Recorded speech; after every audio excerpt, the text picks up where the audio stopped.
ప్రజా టీవీ ముందుగా హెడ్లైన్స్ చూద్దాం.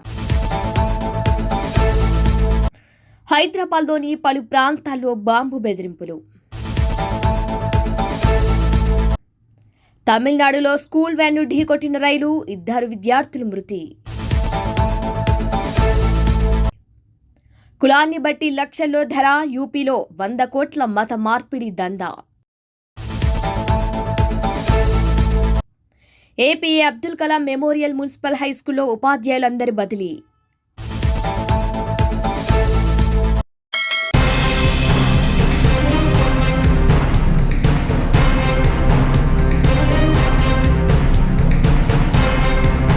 ఉత్తరప్రదేశ్లో పెద్ద ఎత్తున సాగుతున్న అక్రమ మత మార్పిడి రాకెట్ను యూపీ యాంటీ టెర్రరిజం స్క్వాడ్ ఛేదించింది.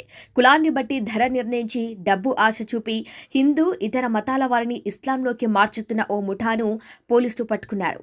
ఈ రాకెట్కు విదేశాల నుంచి సుమారు 100 కోట్ల నిధులు అందినట్టు గుర్తించడం సంచలనం సృష్టిస్తోంది. బల్రాంపూర్ జిల్లా మధుపూర్ గ్రామంలో గత 3-4 ఏళ్లుగా హజ్రత్ బాబా జమలుద్దీన్ పీర్ బాబా పేరుతో చంగూర్ బాబా అలియాస్ జమలుద్దీన్ అనే వ్యక్తి నివసిస్తున్నాడు. హిందూ సూఫీ సాధువుగా నటిస్తూ అమాయకులనే లక్ష్యంగా చేసుకుని మత మార్పులకు పాల్పడుతున్నట్లు పోలీసులకు సమాచారం అందింది. దీంతో ఈ నెల 5న యూపీ ఏటీఎస్ అధికారులు దాడి చేసి ఈ రాకెట్కు సూత్రధారిగా భావిస్తున్న జమలుద్దీన్తో పాటు ఆయన భార్య నీటు అలియాస్ నజ్రీన్ను కూడా అరెస్టు చేశారు. పోలీసుల దర్యాప్తులో విస్తుపోయే నిజాలు వెలుగులోకొచ్చాయి. ఈ ముఠా మత మార్పుల కోసం కులాన్ని బట్టి రేట్లు నిర్ణయించినట్టు తేలింది. బ్రాహ్మణ, క్షత్రియ, సిక్కు మహిళలను ఇస్లాంలోకి మార్చేందుకు 15 నుంచి 16 లక్షలు, ఓబీసీ మహిళలకు 10 నుంచి 12 లక్షలు, ఇతర వర్గాల వారికి 8 నుంచి 10 లక్షలు ఆశ చూపినట్టు అధికారులు తెలిపారు. ఈ రాకెట్కు ఇస్లామిక్ దేశాల నుంచి సుమారు 100 కోట్ల మేర నిధులు అందాయని, వీటిని 40కి పైగా బ్యాంకు ఖాతాల ద్వారా మళ్లించి మనీ లాండరింగ్కు పాల్పడినట్లు అనుమానిస్తున్నారు. ఈ డబ్బుతో జమలుద్దీన్ విలాసవంతమైన బంగ్లాలు, ఖరీదైన వాహనాలు కొనుగోలు చేసినట్టు గుర్తించారు.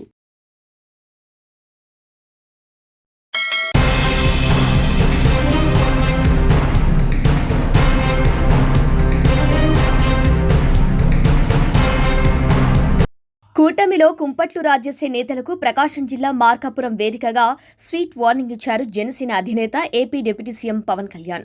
రాష్ట్ర వ్యాప్తంగా కూటమి నెలకొంటున్న రగడకు మార్కాపురం వేదికగా చెక్ పెట్టేలా సాఫ్ట్గా హెచ్చరించారు. కూటమిలో తనకు చంద్రబాబుకు మధ్య స్పష్టత ఉందని తెలిపారు. ఎవరి పాత్ర ఏంటనేది తమకు స్పష్టంగా తెలుసునన్నారు. కూటమిలో కొన్ని విభేదాలు ఉంటే ఉండొచ్చు, నాయకులు తిట్టుకుంటూ మనలో మనం దూషించుకుంటూ రచ్చకెక్కకూడదన్నారు. మనపై ఎంతో నమ్మకంతో ప్రజలు బాధ్యత పెట్టినప్పుడు బాధ్యతాయుతంగా రాష్ట్ర ప్రయోజనం కోసం పనిచేయాలని సూచించారు. కూటమిలో ఒకరు ఎక్కువ, ఒకరు తక్కువ కాదన్నారు. అన్ని వేళ్లు ఒకలా ఉండవు, కానీ అన్ని వేళ్లు కలిస్తేనే పిడికిలవుతుందన్నారు. బొటన వేలు తీసివేస్తే ఏకలవ్యుడిలా మనం ఏమీ చేయలేని పరిస్థితి అన్నారు.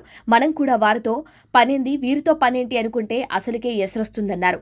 గతంలో చంద్రబాబు జైల్లో ఉన్నప్పుడు టీడీపీ పరిస్థితిని ఆ పార్టీ నేతలకు గుర్తు చేశారు. సో ప్రతి ఒక్క నేత ఒకరినొకరు గౌరవించుకొని ప్రజల సంక్షేమం కోసమే పనిచేయాలన్నారు.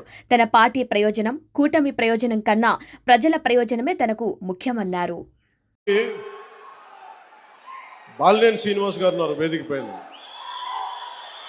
బాలినేని శ్రీనివాస్ గారు కూడా గతంలో వైసీపీలో చేశారు.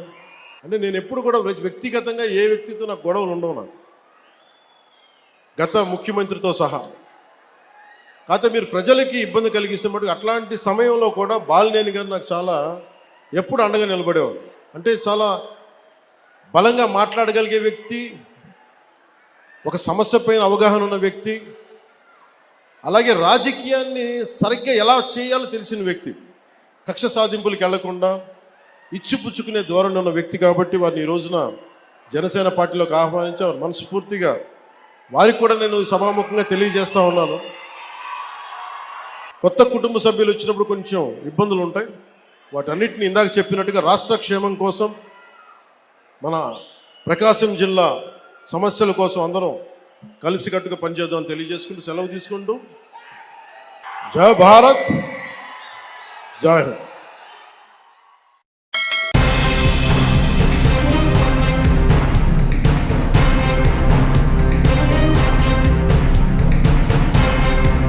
కోవూరు ఎమ్మెల్యే ఎమ్మెల్యే వేమిరెడ్డి ప్రశాంత్ రెడ్డిపై కోవూరు మాజీ ఎమ్మెల్యే నల్లపురెడ్డి ప్రసన్నకుమార్ రెడ్డి చేసిన వ్యాఖ్యలను ఖండించారు కావలి ఎమ్మెల్యే దగుమాటి వెంకటకృష్ణారెడ్డి. ఇక వైసీపీ మాజీ ఎమ్మెల్యే ప్రసన్న వ్యాఖ్యలు సభ్య సమాజం తల దించుకునేలా ఉన్నాయన్నారు. ఎమ్మెల్యే ప్రశాంతమ్మపై వైసీపీ మాజీ ఎమ్మెల్యే ప్రసన్న చేసిన అనుచిత వ్యాఖ్యలు బాధాకరమన్నారు. రాజకీయంగా విమర్శలు చేయలేకే మహిళపై వ్యక్తిగత విమర్శలా అంటూ మండిపడ్డారు. రాజకీయాలను రాజకీయంగా ఎదుర్కోవాలి తప్ప వ్యక్తిగత దూషణలు తగవన్నారు. మహిళా ఎమ్మెల్యేను ఉద్దేశించి ప్రసన్న మాటలు సంస్కార రహితంగా ఉన్నాయని అన్నారు. నిన్నటి రోజున నెల్లూరు జిల్లా కోవూరు నియోజకవర్గానికి సంబంధించినటువంటి వైసీపీ నాయకుడు అయినటువంటి నల్లపురెడ్డి ప్రసన్న కుమార్ రెడ్డి గారి వ్యాఖ్యలు సమాజాన్ని, స్త్రీలను అసభ్యకరమైనటువంటి పదజాలంతో మాట్లాడినటువంటి విధానాన్ని మేమందరం కూడా ఖండిస్తున్నాం. ప్రజాప్రతినిధిగా 2-3 సార్లు ఎమ్మెల్యేగా పనిచేసినటువంటి వ్యక్తులు తన మీద పోటీ చేసి గెలిచినటువంటి ఎమ్మెల్యే మీద, మహిళా ఎమ్మెల్యే మీద అసభ్యకరమైనటువంటి మాట్లాడిన విధానం ఒక గుజుప్సాకరమైనటువంటి విధానం. ఇదే మనం ప్రజాప్రతినిధులుగా మనం చేయాల్సినటువంటి పని. ప్రజలకు ఏమి మార్గదర్శకాలు ఇస్తున్నారో అర్థం కానటువంటి పరిస్థితి వైసీపీ వాళ్ళది. అంటే ముఖ్యంగా వాళ్ళ నాయకుడు ఏ లక్షణాలను పుణికిపుచ్చుకొని ఈరోజు సమాజం మీద పడి తిరుగుతున్నాడో అదే లక్షణాలతో ఈరోజు నియోజకవర్గాల్లో వారీగా వాళ్ళు కూడా ప్రజలను భయపెట్టడం, ఆడవాళ్ళని అసభ్యంగా ప్రవర్తించడం, ఆడవాళ్ళ మీద అవాకులు చవాకులు పేలటం, ఆడవాళ్ళని సమాజంలో పూజించాల్సినటువంటి వ్యక్తులని ఈరోజు అసభ్యకరమైనటువంటి పదజాలంతో హీనాతిహీనంగా మాట్లాడటం ఇది మంచి పద్ధతి కాదు. మనం ఒక తల్లికి పుట్టాం, ఒక ఆడది మనకి జన్మనిచ్చింది, ఇంకొక ఆడది మనతో జీవితాన్ని పంచుకుంది. ఇదే మనం ఆడవాళ్ళకి ఇచ్చేటువంటి గౌరవం. ఇదే మనం ప్రజాస్వామ్యంలో ఎమ్మెల్యేలుగా పనిచేస్తున్నటువంటి వ్యక్తులు మాట్లాడే భాష ఇదే.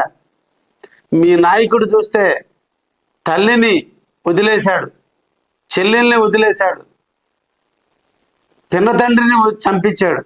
అదే సంస్కృతి నెల్లూరు జిల్లాలో ఈరోజు మీరు తీసుకొచ్చి ఈ నెల్లూరు జిల్లా ప్రజానీకానికి మీరు ఏం తెలియజేస్తున్నారో అర్థం కాల. నల్లపురెడ్డి శ్రీనివాసరెడ్డి కుటుంబం సమాజంలో ఒక రకమైన పేరు ఉన్నటువంటి కుటుంబం. ఈరోజు ఆ కుటుంబాన్ని కళంకం తెస్తూ ఈరోజు వేమిరెడ్డి ప్రభాకర్ రెడ్డి గారు, ప్రశాంత్ రెడ్డి గారు కోట్లకు అధిపతులు. ఈరోజు వారిద్దరు కూడా సమాజంలో తిరుగుతూ పేద బడుగు బలహీన వర్గాల సహాయం చేస్తూ నిరంతరం కూడా వాళ్ళు ప్రజాసేవలో నిమగ్నం అయిపోయారు. వారి గురించే మీరు మాట్లాడేటువంటి భాష. వాళ్ళ గోటికి సరిపోతారా మీరు? వాళ్ళు చేసే దాన ధర్మాలు అంత ఉండదు మన పరిస్థితులు. ఇదే వాళ్ళ గురించి. మనుషుల్లో ఉత్తమ లక్షణాలు ఎన్నుకోవాలి, ఆ లక్షణాలనే మనం గుర్తించుకోవాలి. ఈరోజు అసభ్యంగా సర్వసభ్య సమాజం బాధపడే విధంగా ఈ రోజున మాట్లాడేటువంటి భాష చాలా హీనాతిహీనంగా ఉంది. ప్రసన్న కుమార్ రెడ్డి గారు, మీలాంటి భాషలు మేము మాట్లాడలేం, కానీ మీ నాయకుడు ఇచ్చిన డైరెక్షన్స్ ప్రతి కాన్స్టిట్యున్సీలో తెలుగుదేశం ఎమ్మెల్యేలని ఇరిటేట్ చేయమని, హీనాతిహీనంగా మాట్లాడమని, వాళ్ళ మీద అసభ్య పదజాలంతో దూషించమని, వాళ్ళని టెంప్ట్ చేస్తే ఆ టెంప్ట్లో వాళ్ళు కూడా మళ్ళాగా రోడ్డు ఎక్కాలి, ప్రజలందరూ మనల్ని చేతరించుకుంటున్నారు, ఇదే విధంగా వాళ్ళని కూడా రోడ్డు ఎక్కిద్దామని చెప్పి మీరు ఇచ్చే ఆలోచనల్ని పార్టీ కూడా నిశ్చితంగా పరిశీలిస్తుంది. మేమందరం అనుకుంటే మీరు ఏమవుతారో ఒక్కసారి ఆలోచించండి. ముఖ్యంగా నెల్లూరు జిల్లా ప్రశాంతతకి మారుపేరు. రాజకీయాలప్పుడు మాత్రమే మన రాజకీయాలు ఉంటాం, వ్యక్తిగత విషయాలకి ఏ ఒక్కరు కూడా తలదూర్చరు. కానీ ఈ టర్మ్ ఎలా మీరు అసెంబ్లీలో ఎలా మాట్లాడారో తెలియదు, కానీ ప్రజాక్షేత్రంలో ఎలా గెలుస్తున్నారో తెలియదు, కానీ వైసీపీ నాయకులు ఈ రోజున ఇంట్లో భార్య బిడ్డలు ఉన్నారు, వాళ్ళకు కూడా ఈ భాష చూస్తే అసహ్యం వేస్తుంది, మన మీద ఒపీనియన్ మారుద్దర భావన కూడా లేకుండా మీ స్వార్థ రాజకీయాల కోసం మీరు మాట్లాడే భాష ప్రతి మహిళ ఈరోజు నిశ్చితంగా పరిశీలిస్తుంది. తప్పకుండా మీకు బుద్ధి చెబుతారు. ఎక్కడ స్త్రీలను పూజిస్తామో అక్కడ దేవతలు ఉంటారనేది నానుడి. అటువంటి మహిళల్ని అవమానించడం చాలా బాధాకరమైన విషయం. ఈ సందర్భంగా మా చెల్లెలు ప్రశాంత్ రెడ్డి గారికి మేము అందరగా అండగా ఉంటాం. ఆమె నిరంతరం ఈరోజు ఇంట్లో ఉండి ఆమె ఇల్లు చూసుకోవాల్సిన మహిళ సమాజ సేవ చేయాలని కోవూరు నియోజకవర్గానికి వచ్చి కోవూరు చరిత్రలో ఎప్పుడు కూడా కనివిని ఎరుగని రీతిలో అత్యధికమైన మెజార్టీతో గెలిచి నిరంతరం కూడా ఈరోజు ప్రజాక్షేమకి శ్రేయస్సుకి వాళ్ళ జీవితాన్ని అంకితం చేసి ఒకవైపున దాన ధర్మాలు, ఇంకొక వైపు చారిటీలు, ఇంకొక వైపున దేవాలయాల్లో పూజలు, అదేవిధంగా ప్రజలకు ఎన్నో రకాల హెల్ప్లు చేస్తున్నటువంటి వ్యక్తిని విమర్శించే ముందు ఒక్కసారి ఒకరి మీద ఏళ్ళు ఎత్తి చూపేటప్పుడు నా ఈ 4 ఏళ్ళు మీ వైపు చూస్తున్నాయని ఆలోచించండి ప్రసన్న కుమార్ రెడ్డి గారు. ఇంకొకసారి మా నాయకుల మీద కానీ మా ఎమ్మెల్యే మీద కానీ మీరు మాట్లాడితే మా కార్యకర్తలే మీకు బుద్ధి చెప్తారని కూడా తెలియజేస్తున్నా.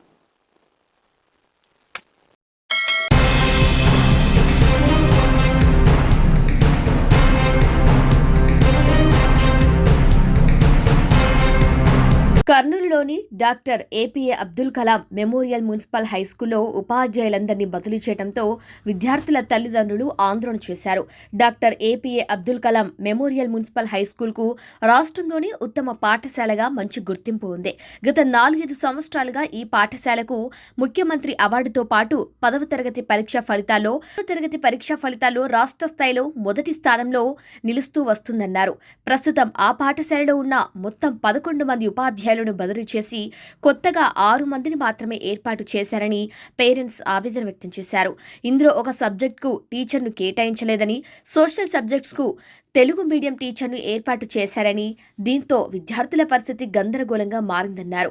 ఐఐటి ఫౌండేషన్ ఉన్న ఇలాంటి పాఠశాలపై ముఖ్యమంత్రి చంద్రబాబు నాయుడు, విద్యాశాఖ మంత్రి నారా లోకేష్ ప్రత్యేక శ్రద్ధ వహించి బదిలీ అయిన ఉపాధ్యాయులను తిరిగి ఇక్కడే ఏర్పాటు చేయాలని వారు కోరుతున్నారు. స్పందించాలి.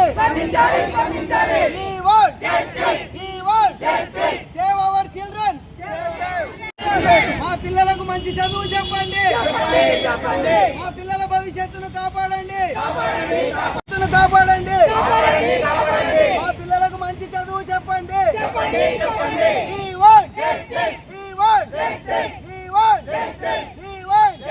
మాకు పాత టీచర్లను రిక్వైర్మెంట్ చేయండి. పద్ధతిలోనే స్కూల్లో పాఠాలు చెప్పాలి. పాత పద్ధతిలోనే క్లాసులు రన్ చేయాలి. పాత పద్ధతిలోనే స్కూల్లో క్లాసులు రన్ చేయాలి. ఫౌండేషన్ చేయాలి. మంచి విలువలతో కూడిన విద్య చెప్పాలి. మంచి విలువలతో కూడిన విద్య చెప్పాలి. తీసుకోవాలి. ప్రభుత్వం దీనిపై తొందరగా చర్యలు చేపట్టాలి. మా పిల్లల ఉజ్వల భవిష్యత్తును కాపాడండి. మా పిల్లలకు మంచి చదువు చెప్పండి.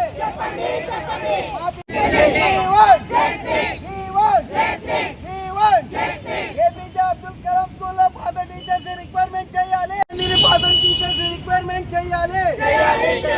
మా న్యాయమైన కోరికలను పరిశీలించండి.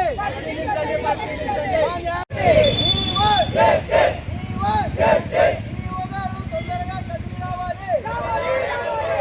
ఈ విషయంపై తొందరగా నిర్ణయాలు తీసుకోవాలి. సరే, నేను అబ్దుల్ కలాం స్కూల్ నుంచి వస్తున్నాము. మేము మా ఈ పోరాటం ఈ రోజు కాదండి, దాదాపు నెల నుంచి మేము పోరాడుతూనే ఉన్నాము. మేము డే 1 నుంచి ఫస్ట్ డిఓ దగ్గర నుంచి కలెక్టర్ గారి దగ్గరికి, మినిస్టర్ గారి దగ్గరికి ప్రతి ఒక్కరికి తిరుగుతున్నాం. మా ఆవేదన ఏమంటే మాకున్న పాత ఫౌండేషన్ మాకు కావాలి. స్టేట్లో ఇది నంబర్ 1 పొజిషన్లో ఉన్న స్కూల్ ఇది. ఈ స్కూల్ ఫౌండేషన్ మాకు సేమ్ ఫౌండేషన్ మాకు కావాలి. మినిమం పాత టీచర్లు కనీసం 50% మంది అయినా రావాలి. అప్ టు 5 years నుంచి మన ఈ అబ్దుల్ కలాం స్కూల్ నంబర్ 1 ప్లేస్లో ఉంది. అందుకని ఇదే ఎడ్యుకేషన్ మాకు కావాలి. సేమ్ ఐఐటి ఫౌండేషన్ ఉన్న టీచర్సే కావాలి.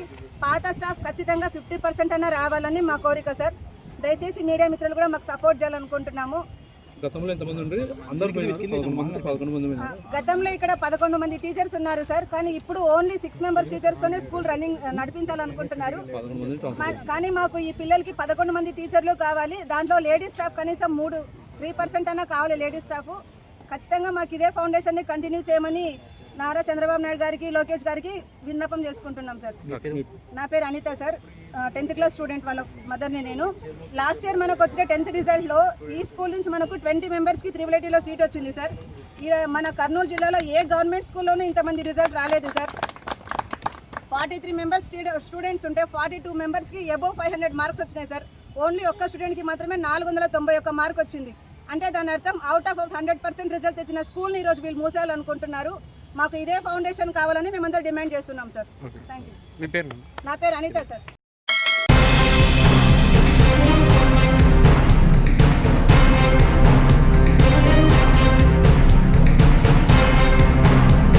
కర్నూలు జిల్లా ఎమ్మిగనూరు పట్టణంలోని వైఎస్సార్ సర్కిల్ నందు మాజీ ముఖ్యమంత్రి డాక్టర్ వైఎస్ రాజశేఖర రెడ్డి 76వ జయంతి వేడుకలను మంగళవారం ఘనంగా నిర్వహించారు. వైఎస్సార్ కాంగ్రెస్ పార్టీ నియోజకవర్గ ఇన్ఛార్జ్ బుట్టా రేణుక ఆధ్వర్యంలో జరిగిన ఈ వేడుకలకు పార్టీ నాయకులు, కార్యకర్తలు పెద్ద సంఖ్యలో హాజరయ్యారు.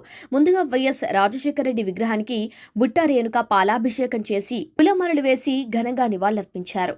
ఈ సందర్భంగా ఆమె మాట్లాడుతూ వైఎస్ రాజశేఖర రెడ్డి పేద ప్రజల ఆశాజ్యోతిగా వెలుగొందారని కొనియాడారు. ఆయన ప్రవేశపెట్టిన ప్రతి పథకం పేద ప్రజల సంక్షేమం కోసమేనని ఉద్ఘాటించారు. ముఖ్యంగా ఆరోగ్యశ్రీ పథకాన్ని ప్రవేశపెట్టి పేదలకు ఉచితంగా మెరుగైన వైద్య సేవలు అందించారని, ఎంతో మంది నిరుపేదలకు ఆపరేషన్ నిర్వహించి ప్రాణాలను కాపాడారని ఆమె గుర్తు చేశారు. వైఎస్ రాజశేఖర రెడ్డి ముఖ్యమంత్రిగా ఉన్న కాలంలో ఎన్నో విప్లవాత్మక సంక్షేమ పథకాలను అమలు చేసి ప్రజల హృదయాల్లో చిరస్థాయిగా నిలిచిపోయారని బుట్టా రేణుక పేర్కొన్నారు. ఈ కార్యక్రమంలో స్థానిక పార్టీ నాయకులు, కార్యకర్తలు పెద్ద ఎత్తున పాల్గొని వైఎస్సార్కు నివాళులర్పించారు.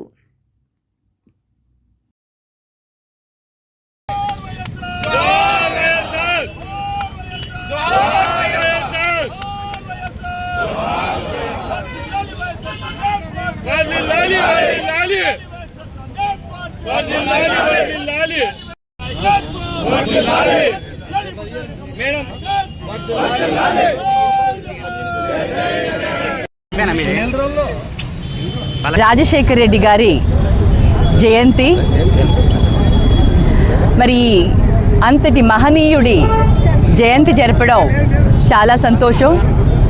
ప్రతి ఒక్కరి గుండెల్లో శాశ్వతంగా అమరుడై ఉన్న వైఎస్ రాజశేఖర్ రెడ్డి గారికి ఇవాళ మేమందరం కూడా నివాళులు అర్పిస్తున్నాం.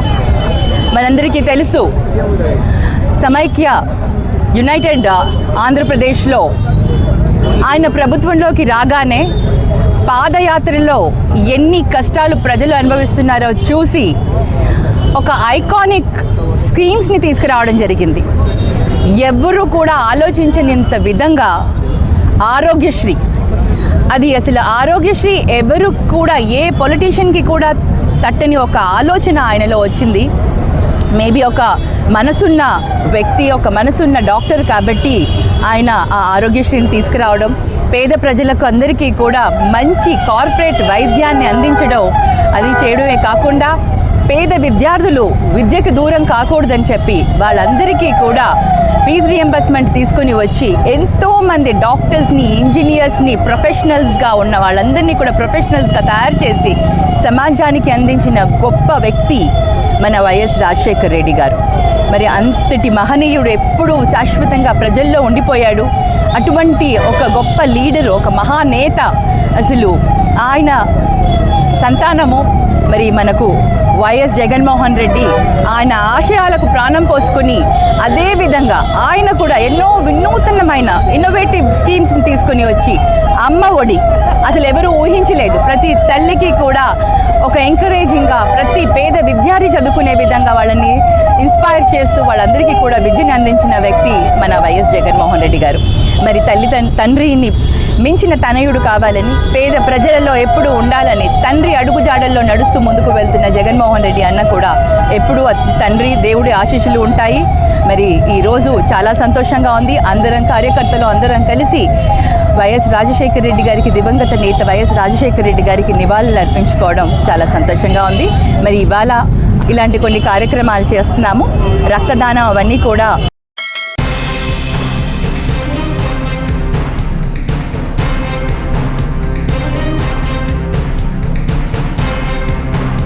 తమిళనాడులోని కడలూరు సమీపంలో ఈ ఉదయం తీవ్ర విషాదం చోటు చేసుకుంది.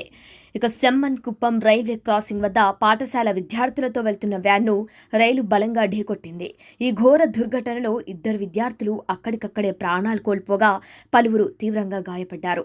విద్యార్థులతో కూడిన స్కూల్ వ్యాన్ సెమ్మన్ కుప్పం వద్ద రైల్వే ట్రాక్ను దాటుతోంది. ఇక అదే సమయంలో వేగంగా వస్తున్న రైలు వ్యాన్ను ఢీకొట్టింది. ప్రమాద తీవ్రతకు వ్యాన్ నుజ్జునుజ్జైపోయింది. ఈ ఘటనతో ఆ ప్రాంతమంతా అర్ధనాదాలు మిన్నంటాయి.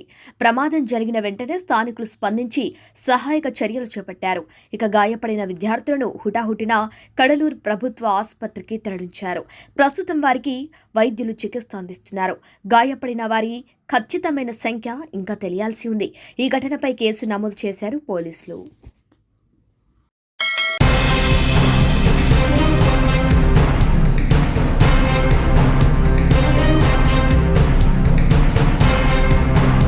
హైదరాబాద్లో Raj Bhavan, city civil court, Gymkhana club, Secunderabad civil కోర్టులలో బాంబులు పెట్టినట్టు బెదిరింపు మెయిల్ వచ్చింది. పోలీసులు బాంబ్ డాగ్ స్క్వాడ్తో తనిఖీలు చేపట్టారు. అన్నా వర్సిటీ పూర్వ విద్యార్థుల పేరుతో ఈ మెయిల్ వచ్చినట్లు పోలీసులు తెలిపారు.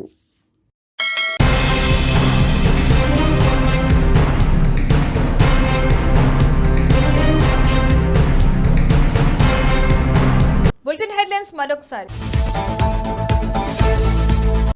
హైదరాబాద్లోని పలు ప్రాంతాల్లో బాంబు బెదిరింపులు. తమిళనాడులో స్కూల్ వ్యాన్ను ఢీకొట్టిన రైలు 2 విద్యార్థులు మృతి. కులాన్ని బట్టి లక్షల్లో ధర, యూపీలో 100 కోట్ల మత మార్పిడి దందా. AP Abdul Kalam memorial municipal హైస్కూల్లో ఉపాధ్యాయులందరి బదిలీ. ఇవి వాళ్ళ బులెటిన్ అప్డేట్స్. కీప్ వాచింగ్ స్ట్రావే టీవీ.